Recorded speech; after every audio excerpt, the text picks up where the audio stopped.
طریقے سے آپ دیکھیں سیریا میں 2005 میں غالباً سیریا کا میں نے دورہ کیا ہے، اس ملک میں میں پہنچا ہوں اور میں نے وہاں پر دیکھا ہے میرے آقا صلی اللہ علیہ وسلم کے دیوانوں، سیریا کا لٹا ہوا وجود یقیناً ہمارے دلوں کو بہت ترساتا ہے.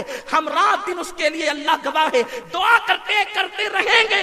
لیکن 2005 میں سیریا میں دمشق کی جامع مسجد کے اندر نماز جمعہ پڑھنے کے لیے پہنچا. میں نے وہاں کے امام کو بہت بڑا عاشق رسول پایا. اللہ اکبر، اس کے وجود سے، اس کے چہرے سے، اس کے خطاب سے، اللہ اکبر، لفظ سے عشق رسول کے چھلکتے جام محسوس ہوتے تھے. لیکن اللہ اکبر، میں نے چھوٹے سے ذہن نے محسوس کر لیا تھا کہ سیریا بہت جلدی تباہ ہوگا. واللہ یہ میں کوئی اپنی طرف سے یعنی ہوا میں گرا نہیں لگا رہا ہوں یا اس طریقے سے آپ کے مجمع میں یوں ہی بات نہیں کر رہا ہوں. میں نے محسوس کیا تھا کہ یہ زمین بہت جلدی تباہ ہوگی. 2005 میں مجھے اس کا احساس ہو گیا تھا. اس کی وجہ یہ تھی کہ جب نماز جمعہ کے لیے میں مسجد میں پہنچا، پہلے ہی پہنچ گیا تھا، وہاں کا انداز مجھے بہت اچھا لگا. میرے دل کے تار کو، بلکہ عشق کے تار کو گویا کہ ایسا لگا کسی نے چھیڑ دیا ہو. اذان سے پہلے وہاں پہنچے، سلطان صلاح الدین ایوبی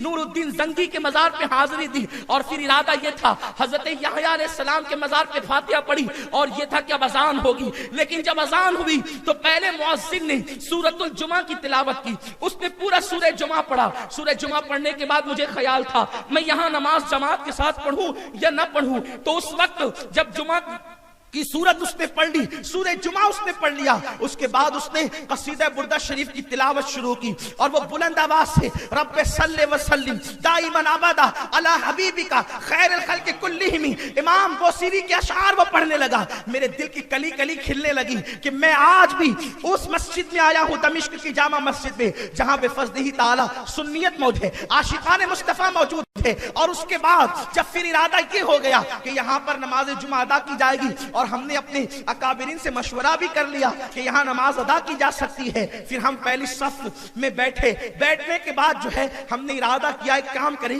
کہ صف اول میں بیٹھ کر کے پوری مسجد کا نظارہ نہیں ہو سکتا چونکہ اول صف میں افضل ہے، لیکن ہم دیکھنا چاہتے ہیں اہل سیریا کا انداز نماز جمعہ کے حوالے سے کیا ہے، کیونکہ وہ ہمارے لیے اجنبی تھے، ہم ان کے لیے اجنبی تھے. تو پھر ہم تھوڑا پیچھے آ گئے اور جہاں حضرت یحییٰ علیہ السلام کے قدم ہیں قبر انور کے، مزار مقدس کے، وہیں پر بیٹھ گئے کہ مسجد کا نظارہ بھی ہو جائے. اللہ کی عزت کی قسم اگر آپ انٹرنیٹ پر وہ منظر دیکھ سکتے ہیں کسی طرح سرچ کر کے تو آپ دیکھ لیں کہ ہم نے دیکھا جس وقت جمعہ کا خطبہ ہو رہا تھا وہ خطبہ جمعہ جس کا ادب واجب اور لازم ہے، ہم نے دیکھا کہ نوجوان وہاں کے کھلے سر مسجد میں داخل ہوئے اور داخل ہونے کے بعد کوئی یوں ہاتھ ٹیک کر کے اس طریقے سے پیروں میں پیر ڈال کر کے قبلے کی طرف بیٹھا ہوا ہے. اس طرح سے تقریباً میں نے 70% جوانوں کو ننگے سر ٹی شرٹ اور جینز پر جو ہے وہ جینز پینٹ پہنے ہوئے. مجھے اس پر بظاہر اس پر کوئی سخت اعتراض تو نہیں ہے،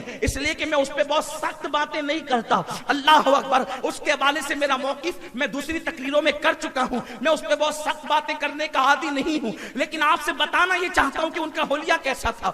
جینز پر ٹی شرٹ پر وہ موجود تھے، نہ سر ان کا ننگا تھا، اتنی آستینیں تھی اور خطبہ وہ اس طریقے سے سن رہے تھے. اور سن کیا رہے تھے بلکہ ہاتھ ٹیک کر وہ آپس میں باتیں کر رہے تھے. اللہ اکبر، اللہ کے رسول صلی اللہ علیہ وسلم نے خطبہ سننا لازم قرار دیا ہے، خطبے کے وقت چپ رہنے کا حکم دیا ہے. اس وقت رحم کا ارشاد ہوا ہے کہ جو خاموشی سے خطبہ سنے گا اللہ اس پر رحم کرے گا. آپ بتائیں چپ رہ کر سننے والوں پر خدا رحم کرتا ہے، لیکن جو سنے ہی نہیں آپس میں باتیں کریں، پیر لمبے کر کے بیٹھ جائیں، پیر پہ پیر ڈال کر یوں بیٹھے جیسے کسی قہوہ خانے میں گئے بیٹھے ہو، جیسے کسی چائے کی دکان پہ بیٹھے ہو، یا جیسے معاذ اللہ معمولی جگہ پہ بیٹھے ہو. مسجد کا ادب کیا ہے؟ اللہ اکبر. ایک مرتبہ حضرت سیدنا داؤد طائی رحمت اللہ تعالی علیہ نے مسجد میں پیر لمبے کر دیے. آواز آئی داؤد. اللہ کے گھر میں بیٹھنے کا یہی ادب ہے، بادشاہوں کے دربار کا یہی ادب ہے. اس وقت سے جو پیر سمیٹے تو اس وقت آپ کے پیر پھیلائے گئے. جب وصال کے بعد غسل دینے کے لیے آپ کو غسال نے جو ہے تختے پر لٹایا، آپ غور کریں بزرگوں کے ادب کا یہ عالم تھا. آپ کا اندازہ فرمائیں تو ہم نے اس انداز سے دیکھا خطبے پہ ان کی کوئی توجہ نہیں، جبکہ امام کے خلوص والے ایک ایک لفظ سے عشق مصطفیٰ کے چشمے پھوٹ رہے تھے، عشق مصطفیٰ کے سوتے پھوٹ رہے تھے، ہماری آنکھیں اشکبار ہو رہی تھی. خدا جانے اتفاق سے وہ دن کیسا تھا. اللہ اکبر. ان کا عنوان عشق مصطفیٰ صلی اللہ علیہ وسلم تھا، اور اس سرزمین پر جو ابدال کے حوالے سے رسول پاک نے بشارت دی تھی اس کے متعلق وہ حدیثیں پیش کر رہے تھے میرے آقا علیہ السلام کے دیوانوں. مگر ہم نے دیکھا انہوں نے کوئی توجہ نہیں کی جسے ہم عوام کہتے ہیں. اور جب خطبہ ہو گیا لوگ نماز کے لیے کھڑے ہو گئے، 2 رکعت کا سلام کیا پھرا. وہ امام تو اتنے خلوص کے ساتھ عاجزی کے ساتھ دعا انہوں نے کی، لیکن اس دعا میں تقریباً 70% کم و بیش لوگ شریک نہیں ہوئے اور لوگ مسجد سے نکل کے چلے گئے. ایسا لگا جیسے کسی نے مجبوری میں ان کو بلایا ہو اور وہ جلدی سے اب بھاگ رہے ہوں. وہ نکل کے چلے گئے. اللہ اکبر. اس دن احساس ہوا تھا جب قوموں کے تباہی کے دن قریب آتے ہیں، جب قوموں کے لٹنے کے دن قریب آتے ہیں، تو حدیث مبارکہ میں یہی نشاندہی کی گئی جو یہ کر رہے ہیں. ہمیں بہت ہمدردی ہے لیکن انہوں نے ایسا کیا. اسی طریقے سے آپ اہل عراق کو دیکھیں، خدا نے اتنی دولت دی تھی کہ گھر کی بیت الخلا کی ٹوٹیاں انہوں نے سونے کی بنوا رکھی تھی. سونے کی ٹوٹیاں انہوں نے بیت الخلا کی بنوا رکھی تھی. اٹھا کر کے تاریخ دیکھیں. جب قومیں اس طریقے سے بے پرواہ ہوتی ہے تو قدرت ان کو تباہ کر دیتی ہے، بستیاں تباہ ہوتی ہیں. ہم شام، عراق، یمن کی باتیں کرتے ہیں، برما کی باتیں کرتے ہیں. جو غلطیاں انہوں نے کی ہے وہی غلطیاں تو ہم بھی دہرا رہے ہیں. ہم ان سے کوئی مختلف کام نہیں کر رہے ہیں، ہمارا کام ان سے کوئی مختلف نہیں ہے، بلکہ اگر میں یہ کہوں کہ شاید ہم ان سے 2 قدم آگے. علماء ہمیشہ بولتے رہے، اہل علم ہمیشہ پکارتے رہے، مسلمین ہمیشہ چیختے رہے، قوموں کو آگاہ کرتے رہے، لیکن قوم بیدار کب ہوتی ہے؟ پہلے تو لوگ سننے آتے ہی نہیں. اللہ آپ جیسے لوگوں کو توفیق دیتا ہے. اللہ آپ سب کو سلامت رکھے کہ آپ سننے کے لیے آتے ہیں. تو اکثر لوگوں کا مزاج یہ ہوتا ہے کہ چلو سن لیں گے، دیکھ لیں گے، ملاقات کر لیں گے، لیکن عمل کا جذبہ کتنے لوگوں میں ہے؟ میں نے اس سے پہلے بھی کسی محفل میں کہا تھا کہ نصیحت کی محفلوں کو نصیحت کی محفل رکھو. لوگوں نے اب نصیحت کی محفلوں کو بھی شب غزل کا نام دے دی. محفل غزل کا نام لوگ سمجھتے ہیں کہ ہم غزل کی محفلوں میں جا رہے ہیں. سبحان اللہ، واہ واہ کہہ دیا اور ذمہ داری ختم ہو گئی. تقریر کتنی اچھی تھی اور تقریر کتنی اچھی تھی.